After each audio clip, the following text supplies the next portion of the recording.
Thank you very much for joining us once again. This is the Liverpool Brothers podcast, and it was Liverpool 2, Fulham 0. This was a game at Anfield. And although you would normally expect Liverpool to win such a game at Anfield, there was a lot of trepidation. There was a lot of uncertainty surrounding this game. I actually predicted Liverpool were going to lose again. But lo and behold, when you expect Liverpool to win, they lose. And when you expect them to lose, they end up winning. That is what happened in this particular game against Fulham. What did you make of the lineup, first of all, before we get into the game? Yeah, before the lineup came out, I saw you tweet something in our group, our WhatsApp group chat about you expecting changes in the lineup we used against PSG. You were expecting Rio to start, and evidently everything you said, that is what the manager came out with. And I like the lineup when I saw it. It gave me a bit of vim that we could get a result against Fulham, and that is what also transpired. Mamadashvili in goal,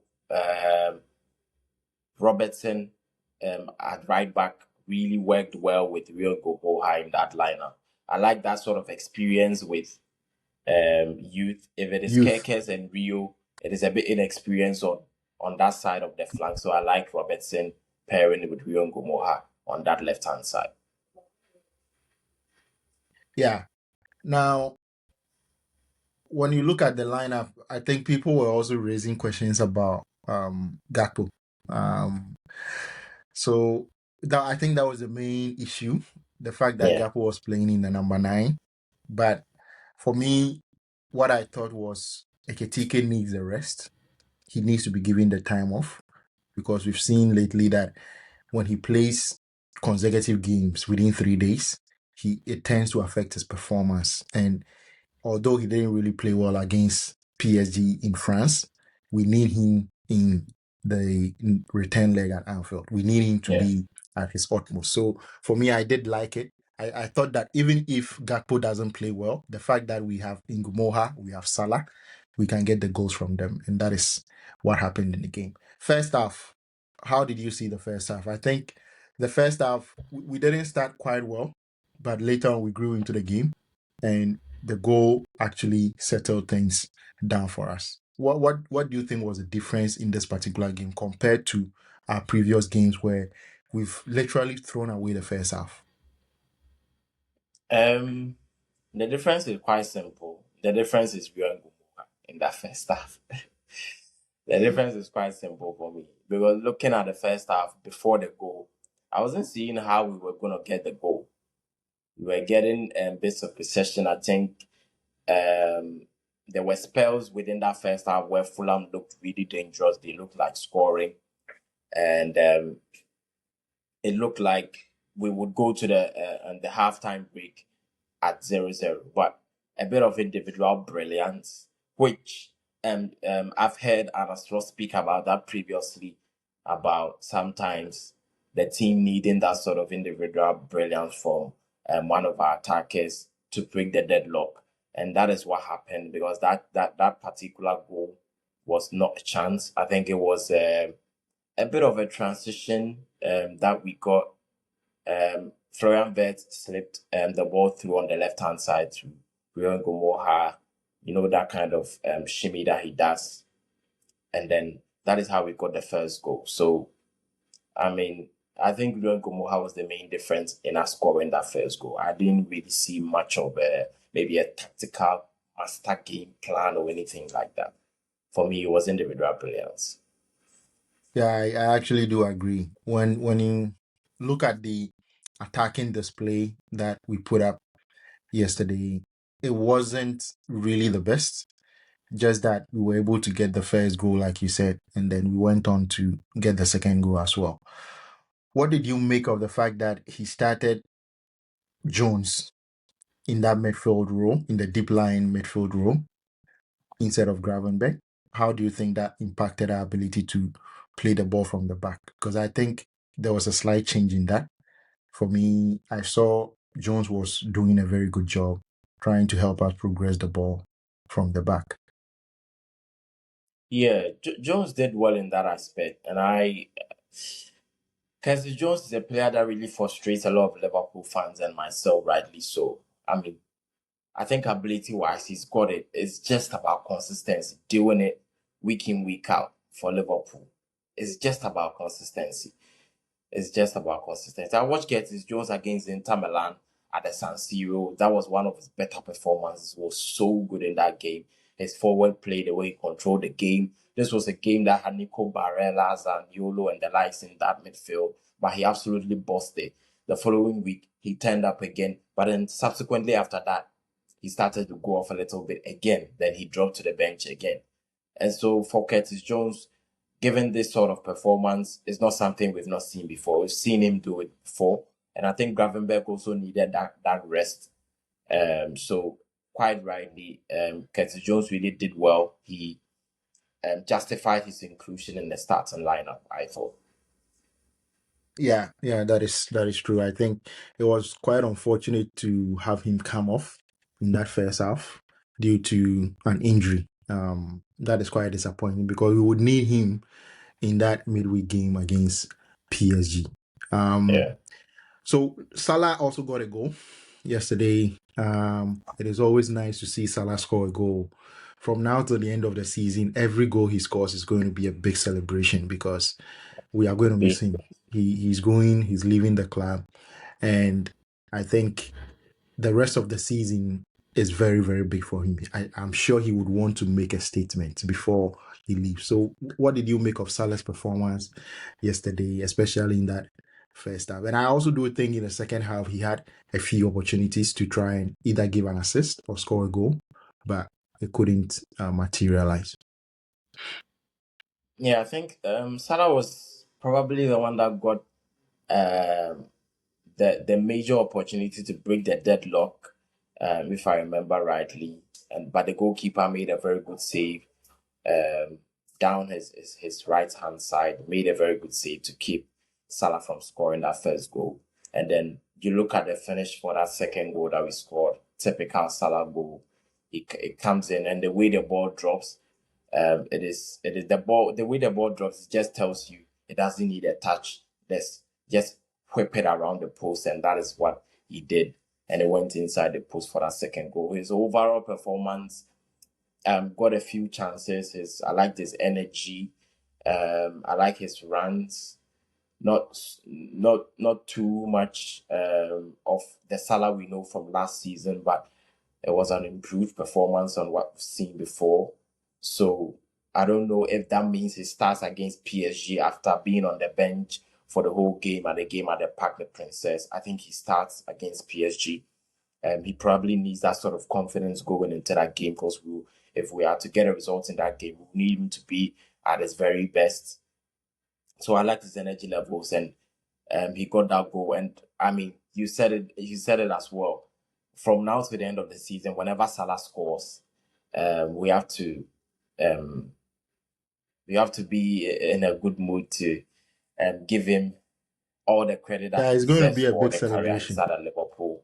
Because every goal that he scores could be his last ever goal that he has scored for Liverpool. This could be his last goal he has scored at Anfield. So it means that every time he gets on the score sheet, it will be a very special moment for himself and for Liverpool fans. Yeah, another thing that is worth noting is Liverpool kept a clean sheet in a very, very long time. I don't know how many games since, but I love a clean sheet, and we Yeah. haven't kept one. So I haven't been very happy these days, no matter what the result is. If it doesn't result in a clean sheet, man, it kills me. And yesterday we got a clean sheet. Do you think this clean sheet was as a result of something fundamentally changing in our energy trying to defend? Was it due to lack, or Fulham just weren't just they just weren't good enough to get a goal? Uh, I mean, this question takes me to the chance that Emil Smith Rowe misses that chance. And if the story of our season, if we are going by that, that goal would have been a goal. Every time Liverpool have lost games, we've lost it in a similar manner. We start the game quite decent, trying to control the game, trying to make chances, but we aren't really able to create any chances. And then one chance slips in behind our goal. And then the very maybe half chance that the opponent gets, we concede a goal.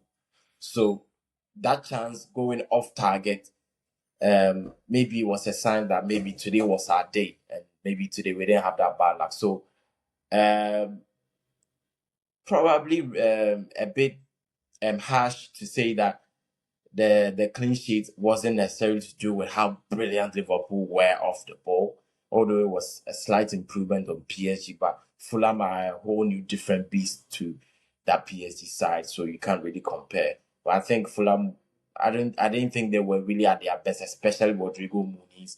He didn't really pose a threat to Van Dijk and Konate at the top end of the field. Maybe Raul Jimenez would have probably done better. He's a bit more better with his back to goal and bringing others into play. Alex Iwobi, Smith Rowe. So maybe it's a combination of us being lucky that that chance from Emil Smith Rowe doesn't go in, together with maybe the lack of quality at the top end of the pitch from Fulham on the day. Yeah, so to you, Liverpool didn't really do anything different in terms of defending well. The defending was still not good enough. Okay, For me, so no. yeah, I also do think the same. I think we were still a bit too open for my Yeah, liking against a bit Fulham at too. home. I expect more. I expect the team to be much tighter. I expect them to not have much, maybe one shot on target or two shots. But as the season has been so far, we tend to give the opponent too much room. And that is why I think against PSG, it is going to be a very, very difficult game. But before we go into that PSG return leg at Anfield, let's look at the title. Sorry, I was going to say title race, but Liverpool are not in a title race. So we can't talk about a title race today. Finishing in the top 5, qualifying for Europe. How do Yeah. you see our chances now, given that City, Chelsea lost today, Liverpool have won? Do you think we are going to make it into the Champions League next season? We have a chance.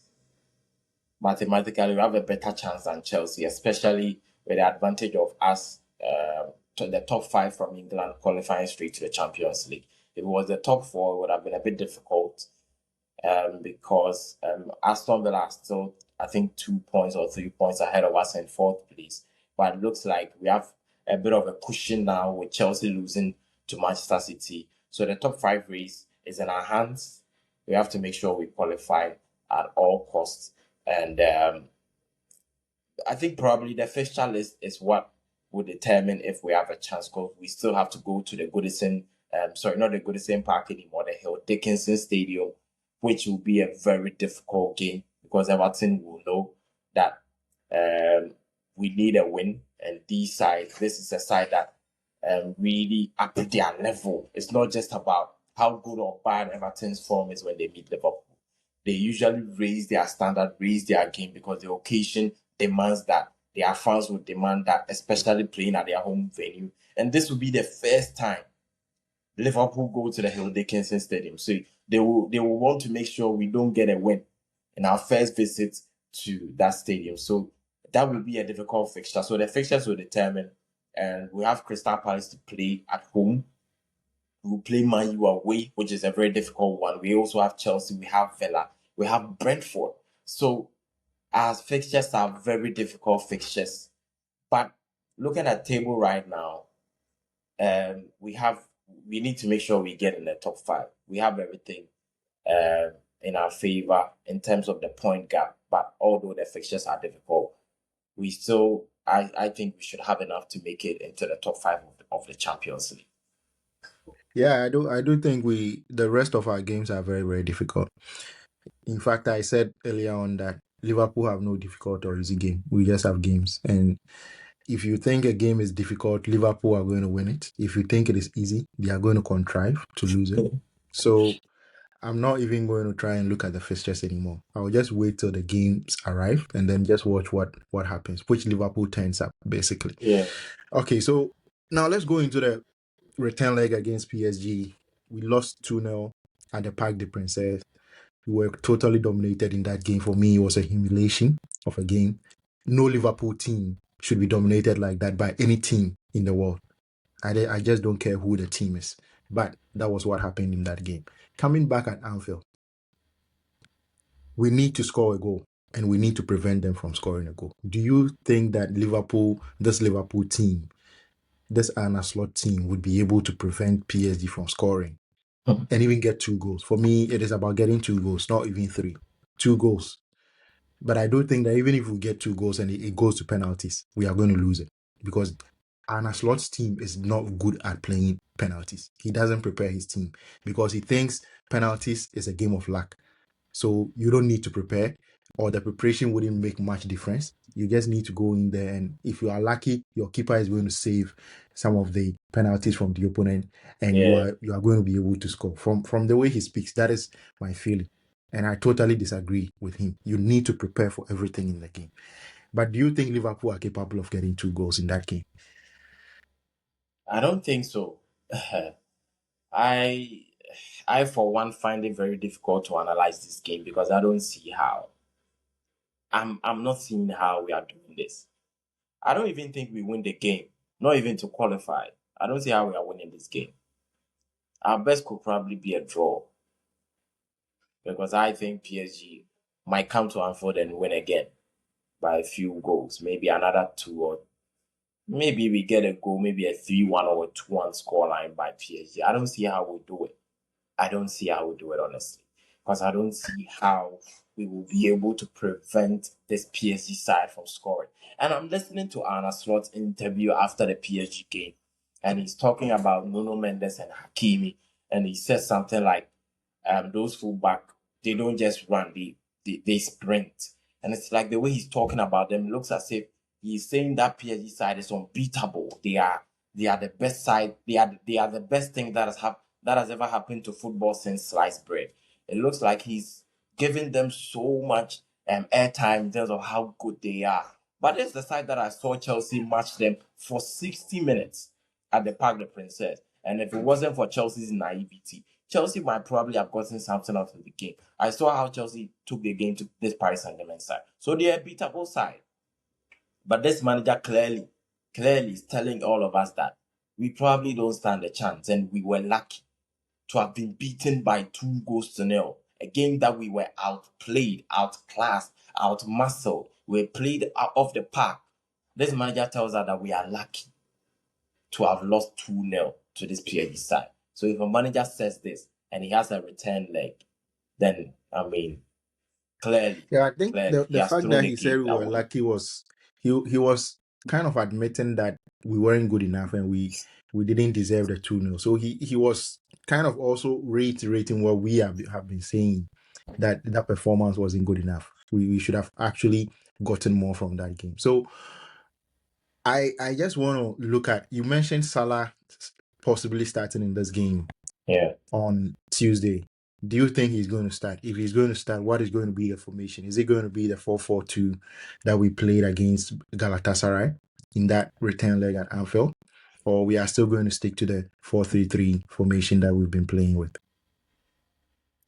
Um, I think this is difficult. I think he should go with the Galatasaray one because we need a goal, and that the way we played that day helped us in getting those goals. The forward areas, we had more bodies in attack, so that helped us to get those goals. But knowing this manager and how he has spoken about the game, I don't think he does that. I think he will still try and limit the amount of damage they might probably do to us at the other end of the pitch. So maybe he might try to have more bodies in midfield. Um, and so I'm not too sure how he approaches the game. Ultimately, it's all about trying to get goals, trying to get a goal or two. That is the main thing going into the game. If we can get an early goal, that will help us in unsettling that PSG side, and maybe that can help us get another goal, and then maybe we can take the game to extra time. Um, maybe probably that might probably be the game plan going into the game, but I'm not too sure how he approaches the game. considering everything that he has said about the game from the first leg? Yeah, I think he's going to go with a 4-4-2. He's going to play Salah and Ekitike up front and try to pack the middle of the pack. And I actually don't understand why we didn't go with that approach at the Parc des Princes, because I think that would have worked. The way PSG play, trying to drag players out of position, you need to pack the middle. For me, it was better to pack the middle than to play the 5-back, because that 5-back was absolutely atrocious. It made it very difficult for the players to interpret their roles.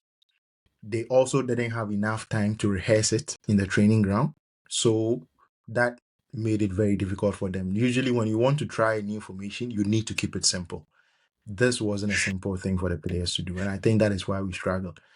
I think we should have gone with a 4-4-2 and try to stifle them, allow them to have possession in certain areas that are not dangerous in their own half. Allow them, don't press them.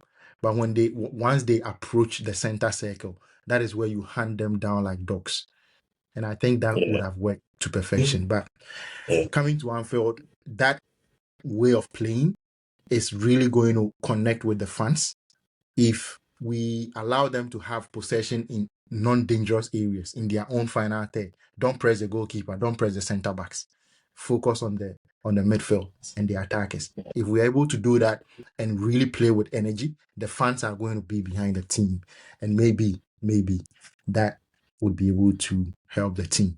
So that is where we end our podcast today. Thank you very much for listening, everyone. Don't forget to smash the like button. It is very important so that the YouTube algorithm can suggest the video to viewers like you. And also don't forget to subscribe to the video if you are new here. Comment down below, let us know your thoughts, give us your prediction for the game, and let us know where you are watching from. That is also very important. Thank you. You will never walk alone.